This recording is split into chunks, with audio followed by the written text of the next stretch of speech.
need to hide your body.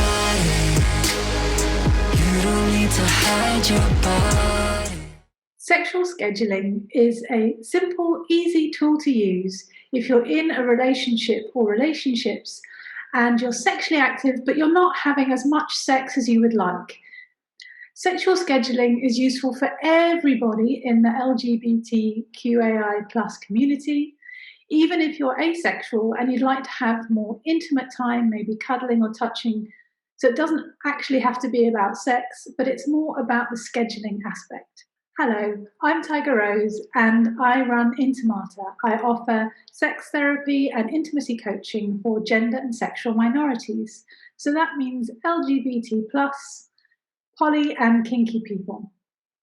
So what do we mean by sexual scheduling?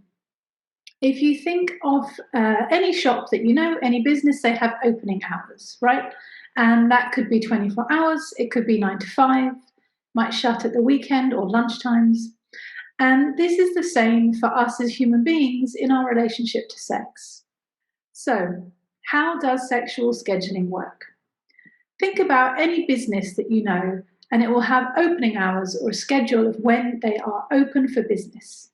Sexual scheduling is just the same for you.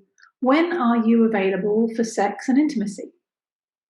So if we think about the week, 24 hours a day, 7 days a week, what we want to do is put that on a piece of paper. And then we want to think about when we're receptive to our partner's advances. So for example, this might be between 6 a.m. and 7 a.m. on a weekday morning.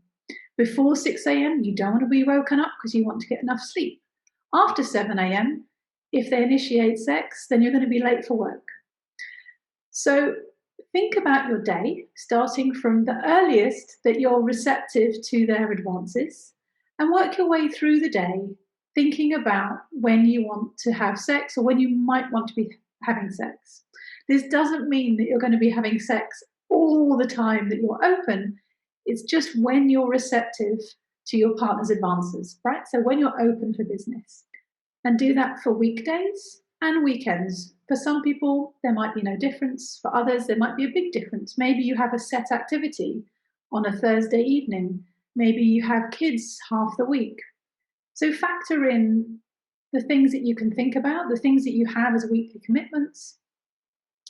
And maybe, for example, on the weekend, you don't need your line, or you really need your line. So think about what's right for you and get your opening hours, your sexual scheduling, on a piece of paper. But the idea is you want to have a plan a physical piece of paper that you can share with your partner or partners and compare your opening hours. And it's even something you can stick on the fridge, or at least make sure you're both aware of, so you know when there is that compatible overlap. Now, does this mean you have to be available to your partner all the time in your opening hours? No. Sometimes we have to close shop. We're out of stock, we've got to get ready for a meeting or an interview. But it's really helpful if you compare your opening hours and your partner's and look for the overlap. And even if sex isn't a problem for you, it can be a really useful tool to find out when your partner feels most available and would most like to be intimate with you. So it doesn't have to stop at just the scheduling. This can be a starting point for conversation about how you like sex, when you like sex, all the other aspects that this very simple timetable can help with. Sexual scheduling is a quick, easy, and simple way to find out when you and your partner or partners are open and receptive to having more intimacy and having more sex. Enjoy this activity, and if you have any questions or comments, please pop them below. Hit the subscribe button, and I'll see you again soon. You don't need to hide your body.